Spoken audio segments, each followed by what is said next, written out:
Hello people, isn't it lovely to be back doing what human beings should be doing and connecting and celebrating together. So thank you, Sam, for persevering. It took 3 years, but thanks for getting it all going. Now, as you know, we're a bit behind time. I'm covering should we be vegan. Sam asked if I could make up any time if at all possible, so the answer is no. Thank you very much for listening. And I've just saved Sam about 45 minutes, but apparently some of you do want to hear me say something or other. If you've heard me talk before, you know I don't clutter up slides with references. They're all on my website, PHC22, and you just make a note of the slide number and that will have the reference at the end. Right, what is vegan? Let's start with some of the basics. Nina will be very familiar with this bit of nonsense up in the top right-hand side of the slide. That's the My Plate. That's the diagram in the US of what they think food is. So they essentially think there are 5 food groups: dairy, grains, fruits, vegetables, and protein. Now, as we know, protein is a macronutrient. It is not a food group. So I've done a blog post saying these are the food groups. I think there are 9. And if we just run through the types of people and what they will eat. So an omnivore will eat anything. Will eat anything from those 9 food groups. Yeah, they might have preferences. They might not like something, but they haven't ruled anything out. Then you've got a pescatarian who won't eat meat, but they do eat fish and the other things. Then you move down into vegetarian. And the vegetarian won't eat meat or fish, the concept being that you don't want to eat anything for which an animal has died, but you don't mind quite so much if they've been milked for cows, that kind of stuff. And then you've got the vegan down at the bottom where you're looking at those green food groups: grains, legumes, nuts and seeds, vegetables and fruits. I didn't put oils as a separate category because of course they come from all of those groups. So you've got seed oils, you've got vegetable oils, you've even got fruit oils. And you'll notice immediately that everything a vegan consumes, if we take those oils out of it, has a carbohydrate content. So it's quite difficult for a vegan to do the kind of thing that we're doing and putting type 2 diabetes into remission and so on. So what is vegan? Let's look at it in a bit more detail. So David Unwin picked this leaflet up at a conference that he went to and gave it to me, and I did a couple of great blog posts on it, tearing it apart. They don't want to use the term vegan anymore. They're very much going plant-based because vegan sounds sort of aggressive and militant and like you're going to be gluing yourself to the M25. And plant-based sounds all sort of fluffy and friendly and like we should all be doing it. So they're very much moving over to that kind of presentation of the whole vegan movement. And they're quite loose on the vegetarian definition as well. So this is actually a paper by Gary Fraser from 2009. And check out some of the definitions of vegetarianism. And this is actually the Loma Linda work. So most of the papers trying to claim that something great about vegetarianism, they emanate from the Seventh-day Adventist movement. So they come from the Loma Linda University over in the US. But look at their definition. So they define a pesco-vegetarian, which is actually a pescatarian, as people who eat fish but other meats up to once a month. You don't eat meat if you're a pescatarian. And then they have semi-vegetarians. It's like you're either pregnant or you're not pregnant. You're really not a semi-vegetarian. You either do it or you don't. So who are these vegans? Well, I mean, this is extraordinary data. They tend to be female. Look at that, the US data, 78% are female, and they tend to be young. So you've got 36% in that bottom age group. Add in the up to 34 age group, you've picked up 80% of US vegans. Now, the UK is slightly older, and then when you put them together, it's slightly different. I kind of see the UK as a little bit ahead of the US in terms of being vegan, but the US will catch up soon. And you have some incredibly influential vegan bloggers, and they look gorgeous. I mean, this is Morgan Mitchell. She was featured very heavily in the Game Changers movie. She was positioned as the 2-time Australia 400-metre champion. I had a bit of a digger deep, and she apparently represented Australia at the 2016 Olympics, and she came 24th. So I found myself wondering what were numbers 1 to 23 eating. Perhaps not vegan. Now, why do people go vegan? And this is when it gets personal, because like Nina, I was vegetarian stroke vegan. Most vegetarians lapse into veganism at some point for about 20 years of my life. So I am speaking on this topic from experience. There are 3 reasons why people think it's best to go vegetarian stroke vegan. Number 1, the nutritional argument. There's a belief that it's healthier. Number 2, the animal argument. Surely it's got to be better for the animals. And number 3, which is becoming much more prevalent, the planet argument. It must be better for the planet. Well, all 3 of those are going to fail, as we will now see. So we're going to start with the nutritional argument. Nina's brilliantly saved me some time on this slide because this is the pyramid of evidence. And you start sort of down at the bottom here with the animal research, anything involving Roland Rat and Mickey Mouse you can pretty much ignore. You move up the pyramid and, as Nina said, you get to the randomized controlled trials. And then at the very top, something that's come in since, I think the meta-analysis terminology is credited to somebody back as far as 1976. Up at the top of the tree, you've got these systematic reviews, which is no cherry picking, but just systematically review all the literature. And if you can then pool it all together in a technique called meta-analysis, that's even better. So that is the top of the pyramid tree. So I set about, in preparation for this presentation, looking at the systematic reviews and the meta-analyses of the RCTs on the superiority of the vegan diet. And I didn't forget to put anything else on this slide because that is the sum total of the systematic reviews and the meta-analyses on the superiority of the vegan diet. So I had to search for vegan diet and meta-analysis, and you come up with 28. All of these are shared on the reference. If you remove things that actually weren't meta-analyses, because you would not believe what some researchers put in their title, and then it actually turns out to not be about that. You remove the ones that weren't vegan, you remove the ones, well, I didn't quite remove the ones on RCTs, we'll come on to that. And then ones that were looking at markers rather than things that actually matter. And of course, one of the biggest markers that they use would be cholesterol. And who cares if your cholesterol goes up or down? What really matters is, do you have fewer heart events or anything like that? And that left 3 papers. So let's look at these. Very recent one here, 2021. This is looking at mental health and cognitive outcomes. It wasn't really focused on RCTs, but it was as good as I was going to get. It was looking at cross-sectional studies.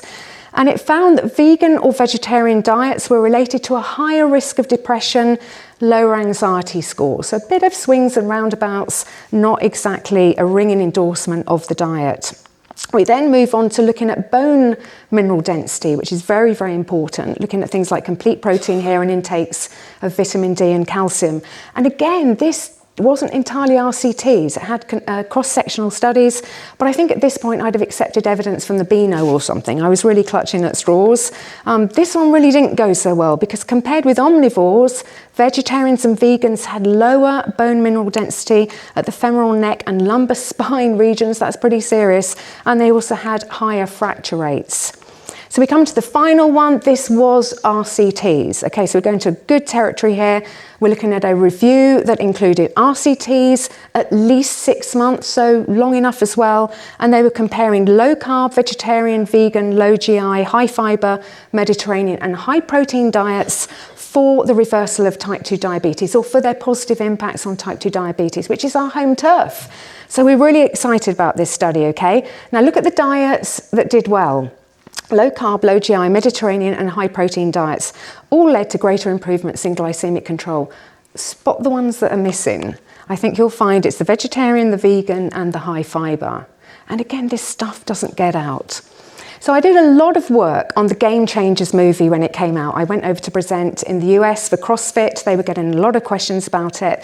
And they got together a bunch of people, Georgia Reed, Asim was over there, Gary Towles, Michael Eads. And we all did our perspective on the Game Changers movie. So I have watched this movie so many frigging times, you cannot believe it. And you would think when you're going to spend millions on a movie, you're going to put up your best evidence. So this is Dr. Dean Ornish. He's one of the high priests in the vegan world. And sure enough, he put up one of his own studies. And he said, this is the only diet that has ever reversed heart disease, and it's a plant-based one. So you look at a little bit more detail at what the study actually was. And it's a study that a number of you may be familiar with. It's his own study from 1990. It was 1 year long, it involved 28 patients, so you'll have half of them on the diet and half of them as the control group. It wasn't a vegan diet, it was a low-fat, whole food, that's quite important, vegetarian diet. But hey, guess what the other bits of the intervention were? They were asked to stop smoking, they were asked to manage their stress, and they were asked to do moderate exercise, but when you read the paper, it was up to 5 hours of aerobic exercise a week.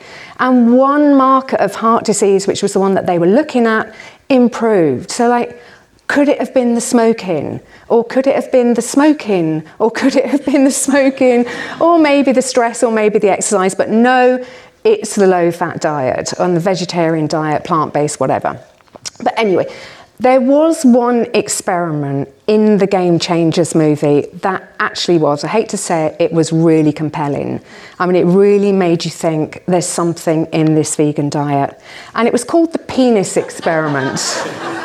Now, the penis experiment involved 3 men over 2 nights. And on night 1, they had a meat burrito, and on night 2, they had a plant burrito. And they had to put this contraption on their beef jerky overnight, and then they measured their erections, and of course they had longer erections, harder erections, better erections, you name it, the erections were it. When they had the bean burrito, that's because they were dreaming about meat, you muppet heads. And Seventh-day Adventism started the vegetarian movement because Ellen G. White believed that meat made men lustful and wicked. You can't have it both ways. But anyway, it should not boil down to cherry-picking studies because you interview Dean Ornish, or bollocks experiments, quite frankly. It should boil down to why do we eat? And we eat because there are essential nutrients. And essential in nutrition means something the body can't make. We have to consume it. So cholesterol is pretty damn important, but it's not an essential nutrient because the body can make it. But we need complete protein, and that's found in animal foods. We need essential fats, and in the form that we need them, they come in animal foods. We need vitamins and minerals, and where they come in 2 forms, the form in which we need them, guess what? It comes in animal foods. Things like retinol, the animal form of vitamin A, B12, D3, EPA and DHA, which are the form of the omega-3 fats that we need, are found exclusively in animal foods.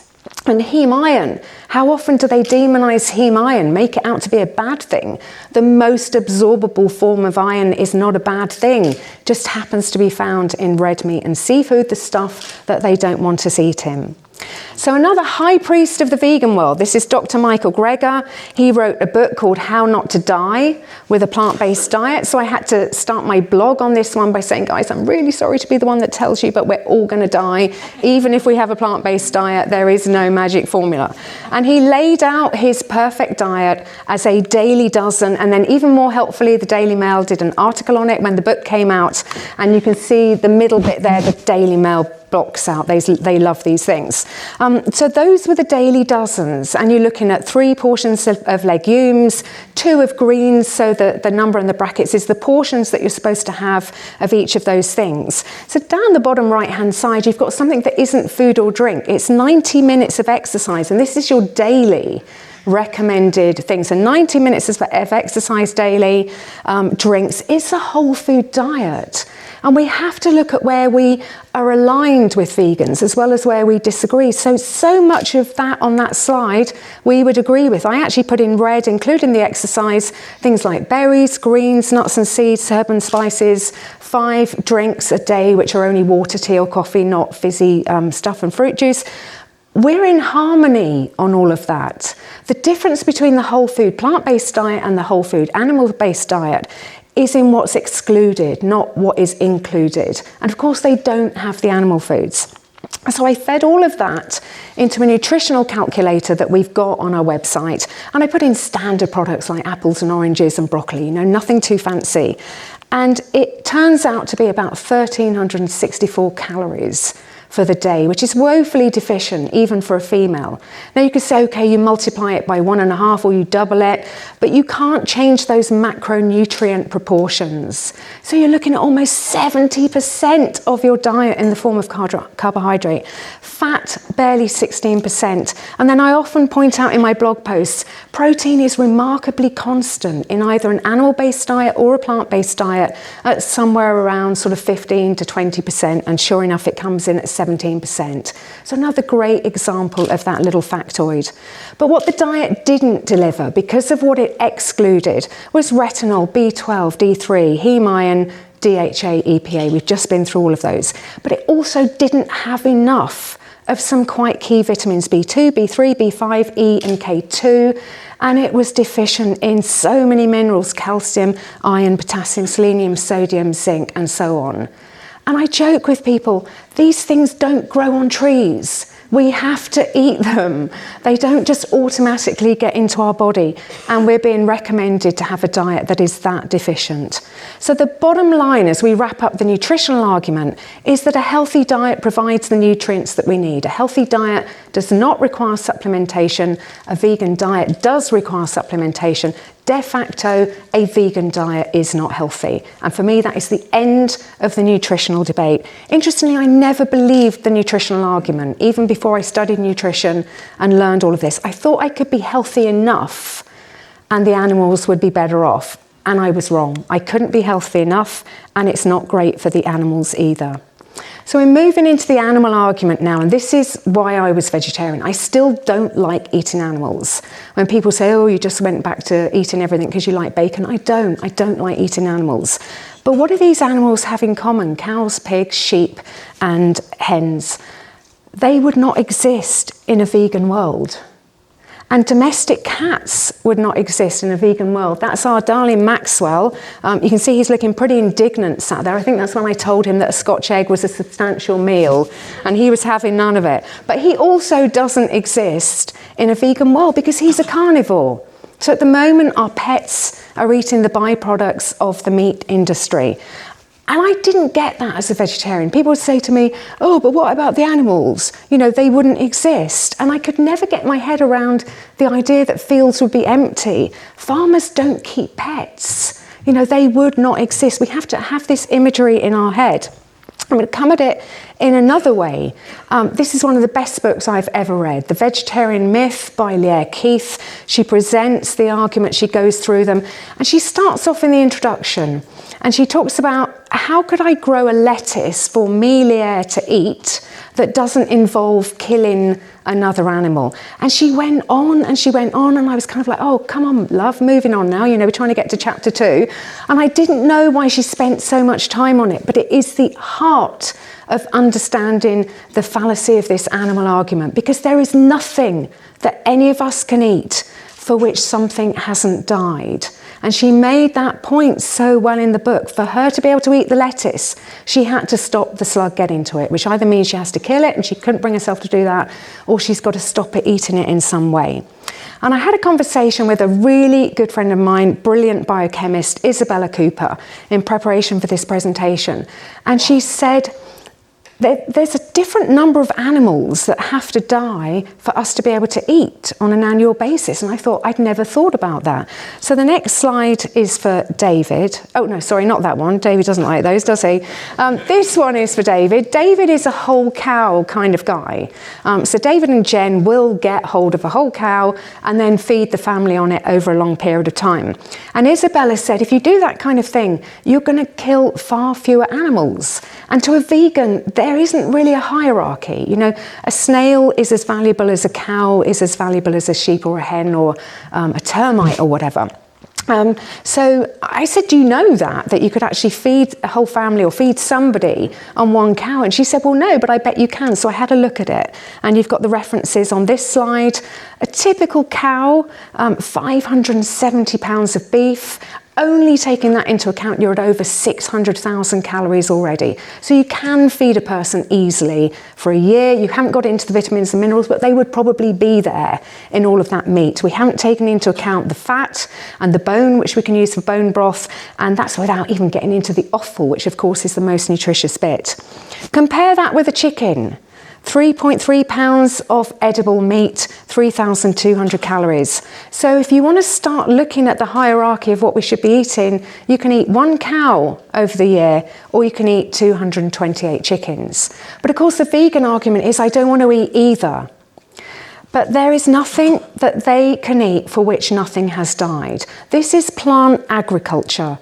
There is a brilliant paper by Fisher and Lamy where they estimated the number of deaths of animals in plant agriculture. Now look at those machines. You're ploughing across the whole field.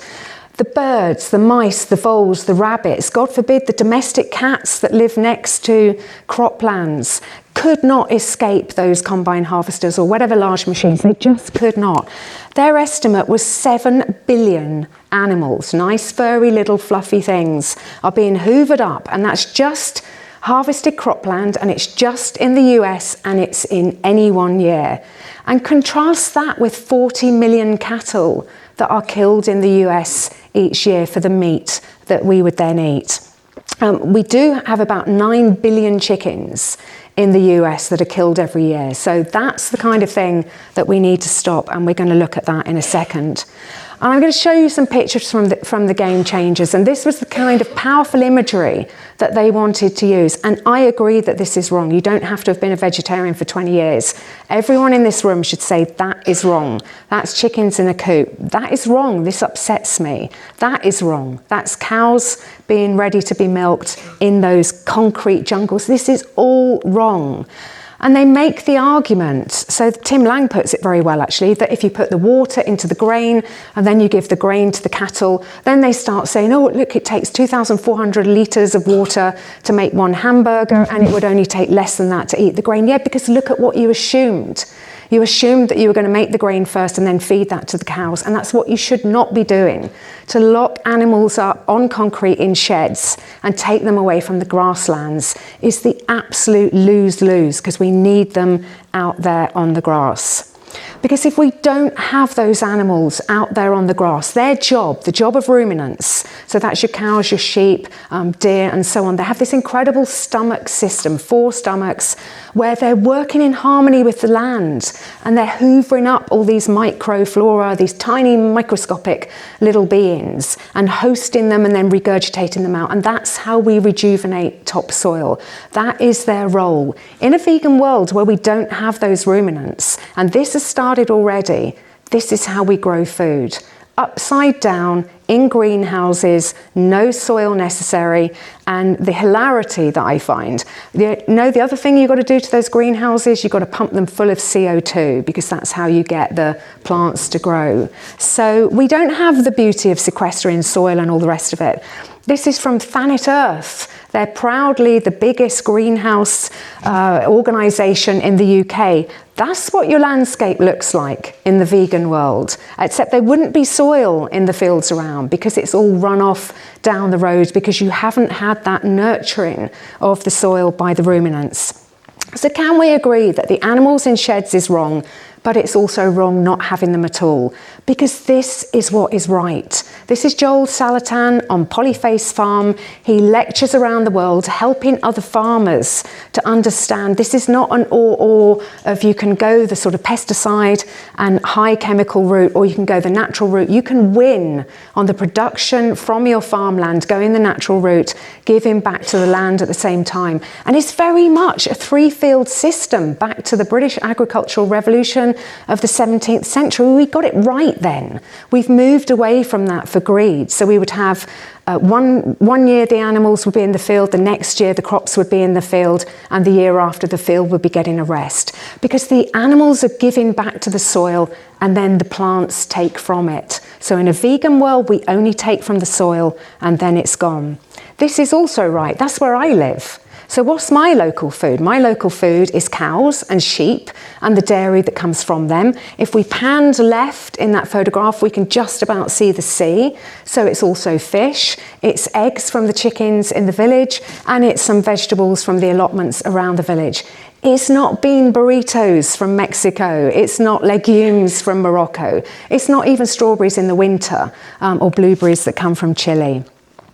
So the question to ask on the planet argument of the vegan is, what do you eat that sustains soil? Because every time you're eating meat or dairy, you're eating something that gives back to the land. And even back in the vegetarian myth, Lierre noted that the North American prairie is reduced to 2% of its original size, and the topsoil that we need to grow food used to be feet thick, and it's now barely inches. And the Soil Association in the UK is hammering exactly that message, but it's not getting out up against all of this vegan propaganda.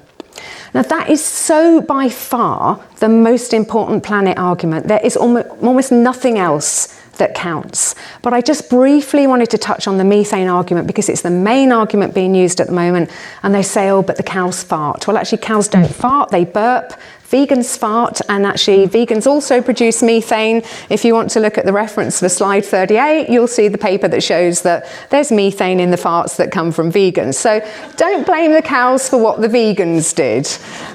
But what about these other animals? You've got termites, you've got cockroaches, you've got centipedes. Did you know that termites release 13 to 15 times the methane of cows?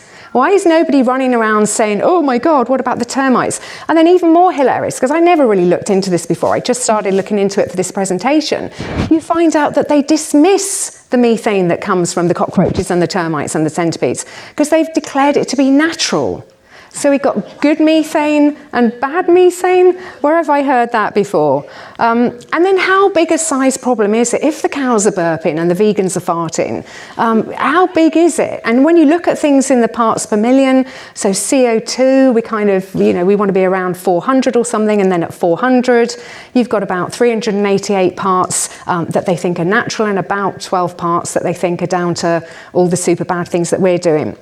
So when you put that up there, I mean, it's really difficult to see, isn't it, the overall impact in terms of the atmosphere. Well, I mean, methane takes it to a whole new level. So in parts per million, you start off with methane at 1.8. You can then do a bit of research and see how much of that is agriculture responsible for, and it's about 24%. It's taking it down to 0.44 of a part per million. And then enteric fermentation, don't you just love that? That's the burping and the farting. So next time something slips out, you just say, oops, enteric fermentation, you'll surely get away with it. But we're down to 0.3 in a million, which is 3 in 10 million.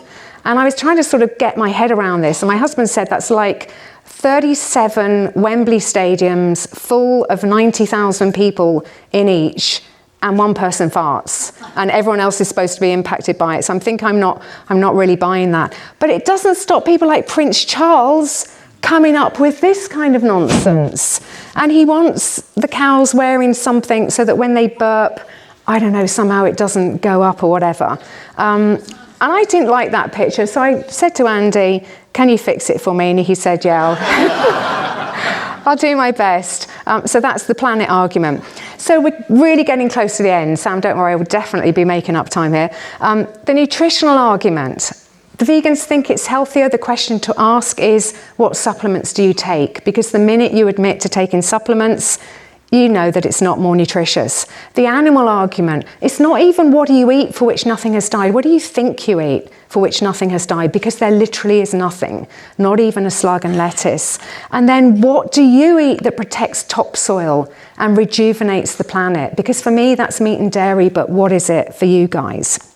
But there's a bigger thing going on. And these are the questions to ask everyone, because who is behind all of this? Who is trying to drive us to go vegan? As Nina said, with the Eat Lancet diet that came out in January 2019, you could have 0 animal produce, not even a gram, if you so choose to follow their advice. And at the same time, they were telling us to have 120 calories of sucrose, table sugar. You know that's a bad diet before you look at it anymore. So who is behind it? There was an organisation called Fresh, part of the World Business Council for Sustainable Development, bringing together these companies. So who exactly are these companies? Well, when you group them together, you start off with things like Cargill, and you've got agri-chemical companies or tech companies, food tech companies, basically people not in the arena of what we eat. whole, real foods that come from the land. You've then got a number of consultancy organisations that work in those fields, and then of course you've got fake food companies. And look at some of the names that we're familiar with: Kellogg's, Nestle, Pepsi's in there, Unilever, and so on. You know, they're obviously far more interested in us eating their foods rather than what we should be eating. And you're left with about 5. And they were quite curious. So you've got Bayer, a pharmaceutical company, probably don't mind if we're not too healthy. You've got Sony, which is kind of the Portuguese Walmart. You've got Google, which of course is the organisation that tells you what to think. You start Googling veganism and see what Google will tell you.